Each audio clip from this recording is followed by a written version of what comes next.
Hello, जय हिंद दोस्तों। स्वागत है आप सभी का अपने YouTube channel target for BHPSCL में, जहां आज हम लोग बनाएंगे BHPSCL टेक्नीशियन ग्रेड 3 का प्रैक्टिस सेट नंबर 121। तो 121 हम लोग सेट नंबर आज बनाएंगे और देखेंगे कि क्या प्रोग्रेस है। तो आइए हम स्टार्ट करते हैं क्वेश्चन नंबर 1 से सेट नंबर 121 का। तब तक हमारे चैनल पर पहली बार जुड़े हैं तो सब्सक्राइब जरूर कर दें। तो देखिए यहाँ पे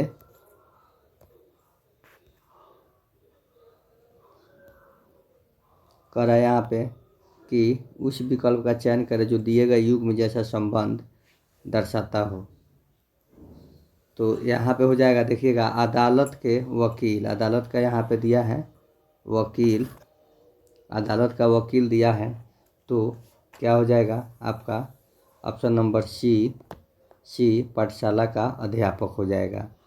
वैसे ही आगे देखते हैं। आगे कह रहा है कि हवा वायु ऊर्जा, हवा जो है वायु ऊर्जा है, हवा वायु ऊर्जा।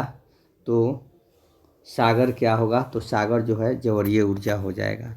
सागर क्या हो जाएगा? ज्वारीय ऊर्जा। फिर यहाँ पे कह रहा है कि निम्नलिखित संख्या में, निम्नलिखित श्रृंखला में वाट का मान ढूंढे। तो वाट यहाँ पे 36 माइनस 7, 36 माइनस 7 है तो 7 7 49 माइनस 7 यानी कि 42। तो ये ऑप्शन नंबर सी इसका आंसर हो जाएगा। आगे देखते हैं क्वेश्चन नंबर 4।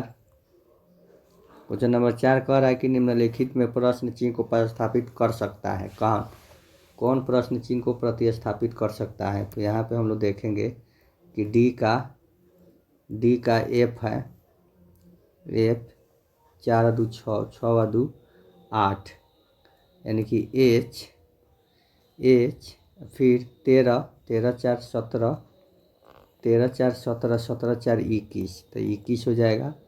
फिर 17 18 18 19 यानी कि एच 21S यानी कि ऑप्शन नंबर डी जो हो जाएगा हमारा आंसर हो जाएगा। आगे देखते हैं प्लस माइनस वाला चिन्ह है। तो यहाँ पे कह रहा है कि एम जो है जे से किस प्रकार संबंधित है। एम जो है यहाँ पे आपका जे से किस प्रकार संबंधित है। तो देखिएगा यहाँ पे रिलेशन दिया है। गुना का मतलब क्या है? तो गुना का मतलब है कि ए बी की बेटी है, यानी कि जे जो है के की क्या है? बेटी है। प्लस का अर्थ है कि ए बी का पिता है। तो यहाँ पे के जो है एल का पिता है। भागा का अर्थ है कि ए भागा बी का अर्थ है कि ए बी का पुत्र है, यानी कि एल जो है एम का पुत्र है। तो कह रहे थे एम जे से किस प्रकार संबंधित है। तो एम जे से किस प्रकार संबंधित है? तो एम जे से माँ के रूप में संबंधित है। कह रहा है कि निम्नलिखित डेटा को ध्यान से पढ़िए और यहाँ पे दिखाइए। तो यहाँ पे देखना है कि निम्नलिखित डेटा को ध्यान से पढ़े। तो कह रहा है कि एल एम एन में, एल और एन में क्या संबंध है। तो प्लस का देखेंगे, प्लस का मतलब ए जी की माँ है, तो यानी कि एल जो है एम की क्या है? माँ है। गुना का अर्थ है कि ए जी की मौसी है। तो एम जो है एम एन की क्या है? मौसी है। एम जो है एन की मौसी है। तो एल का एन से क्या संबंध है? तो एल एन की नानी हो जाएगी। क्या हो जाएगी? नानी हो जाएगी। आगे देखते हैं 7 नंबर क्वेश्चन कि कह रहा है कि एफ के विपरीत फलक पर क्या होगा। एफ के विपरीत फलक पर क्या होगा? तो एफ के विपरीत फलक पर हम लोग देखेंगे, एफ यहाँ पे है, एफ यहाँ पे है। तो एफ के सामने क्या है? बी है, ए है, बी है, ए है, ई भी है। तो ये 4 हो गया। तो क्या बच गया? एक सी एक डी। अब इसी में से कोई होगा तो क्या होगा? इसका ऑप्शन हो जाएगा सी। यहाँ पे कह रहा है कि एक व्यक्ति किसी स्थान से चलना प्रारंभ करता है और वह पूरब की ओर 15 मीटर चलता है 15 मीटर पूरब की ओर चलता है। फिर वह बाएं मुड़ता है और 10 मीटर चलता है। फिर वह दाएं मुड़ता है और चलता है। तो बताइए वो किस दिशा की ओर जा रहा है? तो वह पूरब दिशा की ओर जा रहा है। यहाँ पे हम लोग देखेंगे 9 नंबर क्वेश्चन कह रहा है कि यहाँ पे काउंटिंग करेंगे कि कितना खंड है, तो 1 2 3 4 5 6 7 तो 10 11 12 है। तो इसको हम लोग 4 भाग में बांट देंगे, 4 भाग में बांटेंगे तो देखेंगे कि यहाँ पे इसमें क्या आएगा। तो इसमें जो है आपका ए बी, फिर 3 भाग में बांटिए, A B A, A B A, A B A, A B A, यानी कि A B A B A, A B A B A, यानी कि ऑप्शन नंबर सी। यहाँ पे चिन्ह को बदल करके बनाना है। चिन्ह को बदल कर बनाएंगे, देखेंगे कि डिवाइड को गुना को और डिवाइड को क्रॉस पर बदल दिया जाता है। तो यहाँ पे गुना हो जाएगा, यहाँ पे डिवाइड हो जाएगा, प्लस और माइनस को यहाँ पे माइनस हो जाएगा, यहाँ पे प्लस हो जाएगा। तो यहाँ पे 9 गुना कर देंगे तो यहाँ पे 24 माइनस 109 प्लस में 7, तो 24 से 36 216, 216 माइनस 109 तो करेंगे तो 7 7 0 107, 107 में से 7 घटेगा तो 114, यानी कि ऑप्शन नंबर ए हो जाएगा आंसर।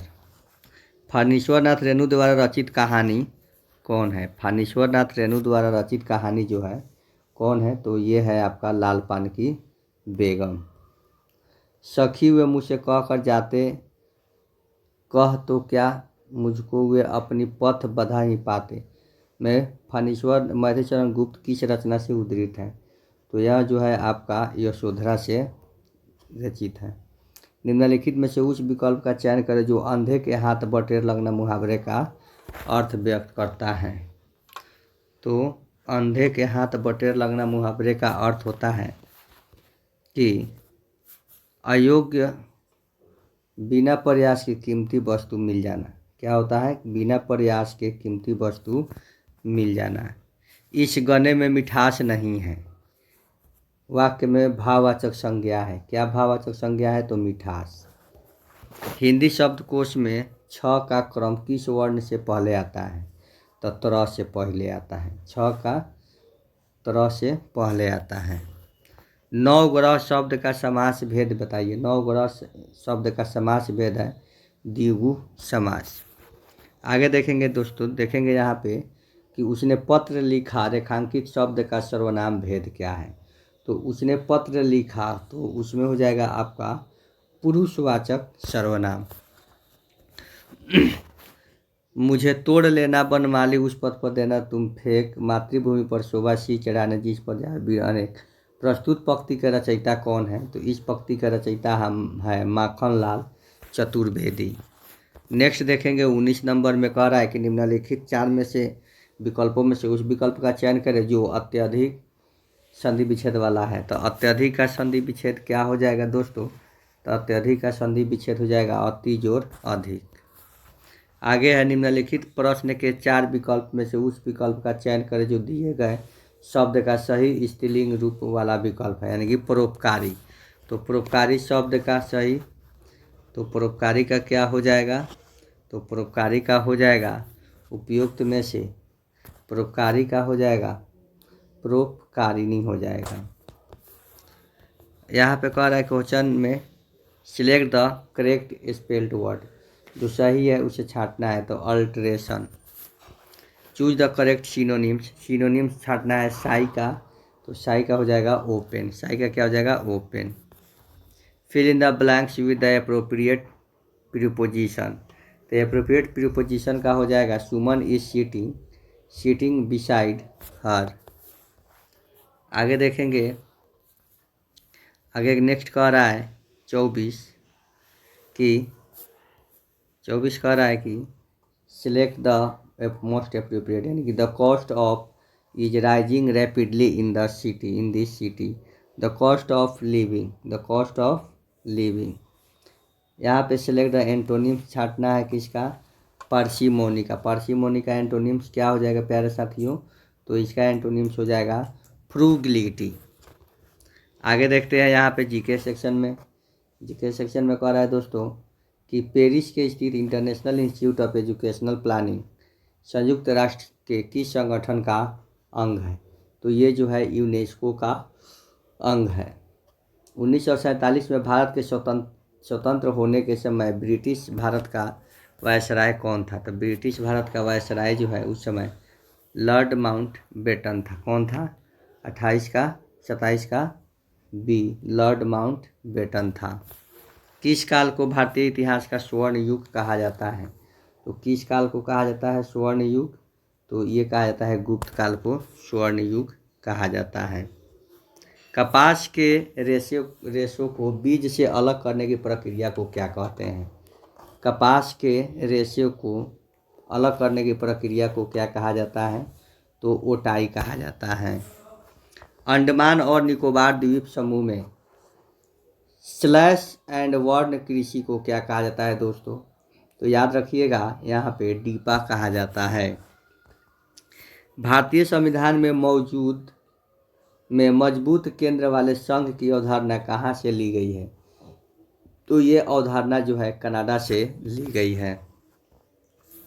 आगे मेरे प्यारे दोस्तों, भारतीय संविधान का 100वां संशोधन 2015 में हुआ था, वह किससे संबंधित है? तो वह जो है आपका भारत और बांग्लादेश के बीच भूमि सीमा समझौते की बहाली। एक स्थान जहां जानवरों को उनके प्राकृतिक आवास में संरक्षित किया जाता है वह क्या कहलाता है? तो वह वन्य जीव अभयारण्य कहलाता है। निम्नलिखित में से कौन सा स्थान जहां स्थित दर्रे के साथ सुमेलित नहीं है? तो कौन सा हो जाएगा? तो ये हो जाएगा जलेपला जंस्कर।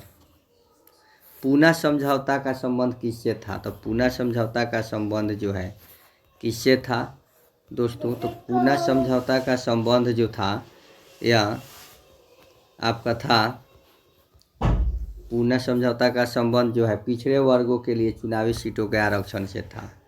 Y2K का समस्या का समाधान क्या है? Y2K समस्या का समाधान या संबंध है किससे है? तो ये ईसवी सन के अंतिम दोनों शब्दों के शून्य हो जाने की दिशा में उनकी परिस्थितियाँ ढूंढना। आगे है मेरे प्यारे दोस्तों, कंप्यूटर सेक्शन से कह रहा है कि कंप्यूटर के क्षेत्र में LIFO का पूर्ण रूप क्या है?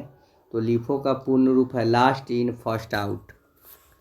MS एक्सेल में वह स्थान जो वर्तमान प्रकोष्ठ की विषय वस्तु को उसकी प्रकोष्ठ से विषय वस्तु के साथ प्रदर्शित करता है क्या कहलाता है? तो वह सूचना पत्र कहलाता है।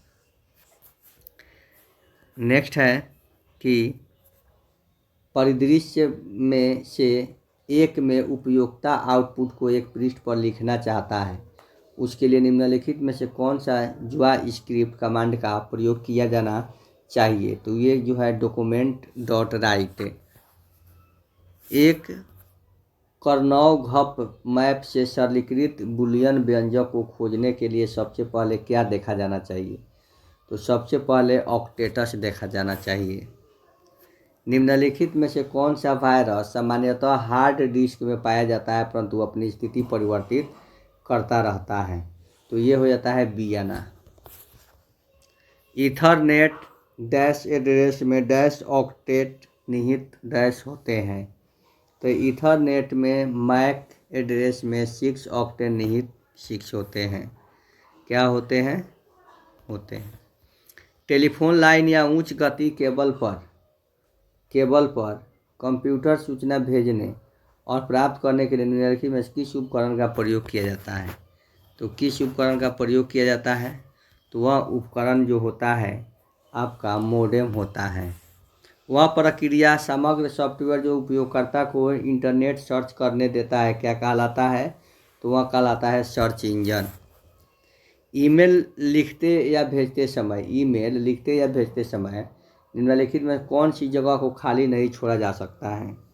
तो वहाँ पे जो है आपको कौन सी जगह को खाली नहीं छोड़ा जा सकता है? तो यहाँ पे टू फील्ड को खाली नहीं छोड़ा जा सकता है। नेक्स्ट है 46 का गोफर उपयोगी होता है। गोफर किस में उपयोगी होता है? तो विभिन्न सूचनाओं को एकत्रित करने में।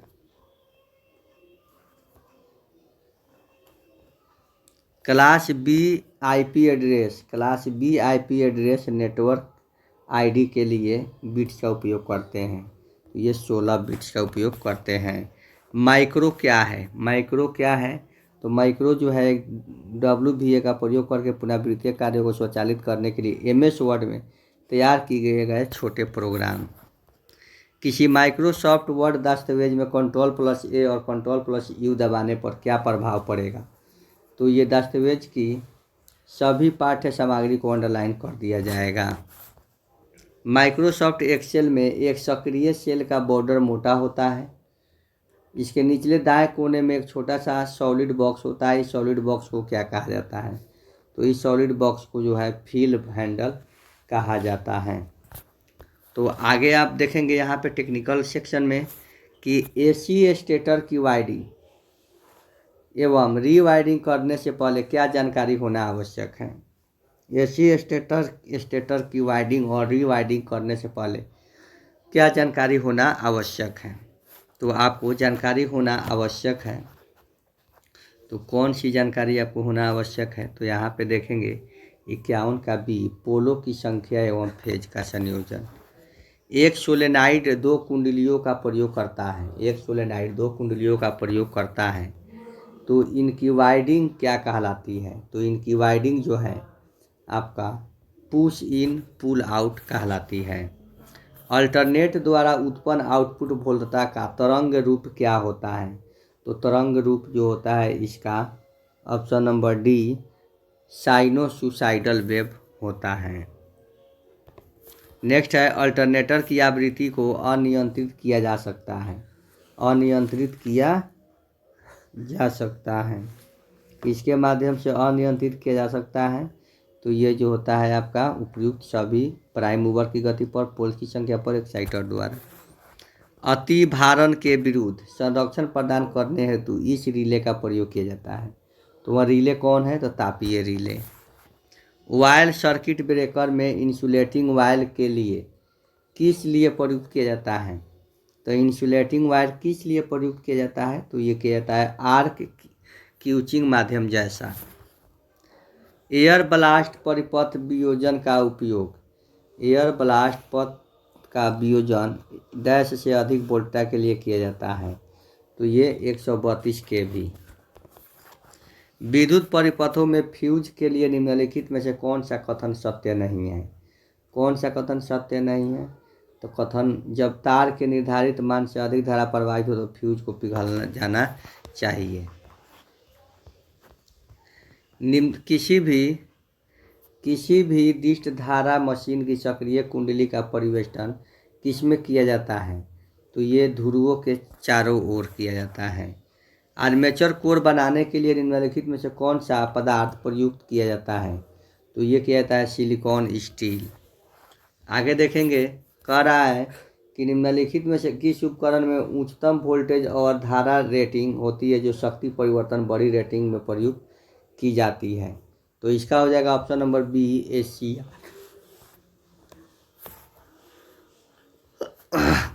कह रहा है कि निम्नलिखित में से कौन सी पद्धति विद्युत कार्यस्थल पर सुरक्षित नहीं है? तो कौन सी पद्धति? तो सर्किट स्विच को बंद किए बिना फ्यूज बदलना। विद्युत आघात के पश्चात सबसे पहले क्या किया जाना चाहिए? विद्युत आघात से सबसे पहले जिस विद्युत स्रोत से संपर्क छूटे या सुनिश्चित करना चाहिए। लुमिनस इंटेंसिटी की इकाई क्या है? ल्यूमिनस इंटेंसिटी की इकाई जो है कैंडेला है। स्वच्छ नए लैंप एवं फिटिंग वाली प्रतिदीप्त और कार्यशील स्थिति के अंतर्गत प्रतिदीप्त के अनुपात को क्या कहा जाता है? तो उसे कहा जाता है ऑप्शन नंबर B अनुरक्षक गुणक। घरेलू वायरिंग में सामग्री और केबल का आकलन करने के लिए किसकी आवश्यकता होती है? तो ये होती है वायरिंग चित्र और परिपथ चित्र की।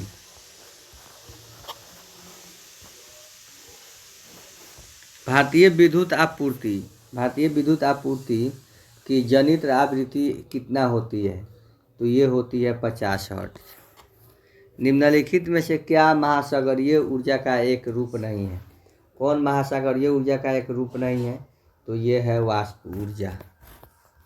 कौन सा विद्युत षड्यंत्र दोस्तों पर्यावरण प्रदूषण समस्याओं से मुक्त है? तो कौन सा है जो पर्यावरण प्रदूषण समस्याओं से मुक्त है मेरे प्यारे साथियों? तो वह है हाइड्रो पावर षड्यंत्र वाले। किसी ताप विद्युत षड्यंत्र में सुपर हीटर की भूमिका क्या होती है?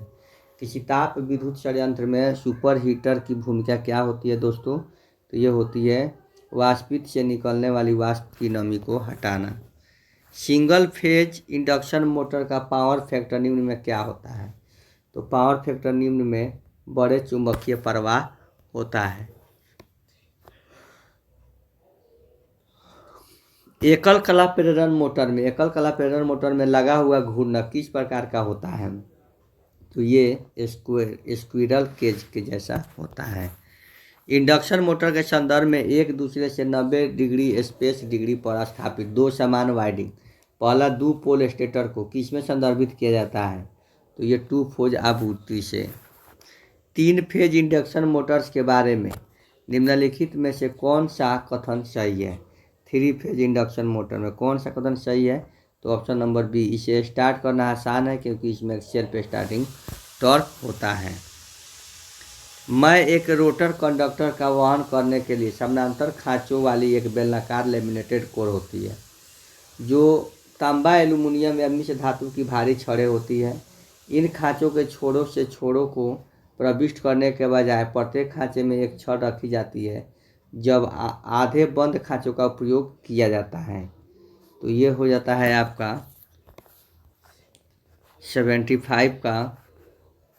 75 का option number A, squirrel cage motor में। यदि किसी मोटर की तुल्यकालिक गति 1000 आरपीएम है जबकि इसकी आपूर्ति इतना है तो पोल की संख्या, तो पोल की संख्या बताए थे एन एस बराबर 120 एफ यानी कि 50/P। तो ये क्या हो जाएगा 120 यहाँ पे 1000, तो ये कट जाएगा कितना बार में? 20 बार में ये कट जाएगा 6 बार में, यानी कि पोलों की संख्या हो जाएगा हमारा 6। ट्रांसफार्मर एक स्थिर क्या है? ट्रांसफार्मर एक स्थिर शक्ति है। एक परिणामित्र के प्राथमिक और द्वितीयक परिवेष्टन में हमेशा होता है क्या होता है? तो एक उभयनिष्ठ चुंबकीय परिपथ होता है। किसी परिणामित्र का प्रेरणिक प्रतिघात किस प्रचाल पर निर्भर करता है?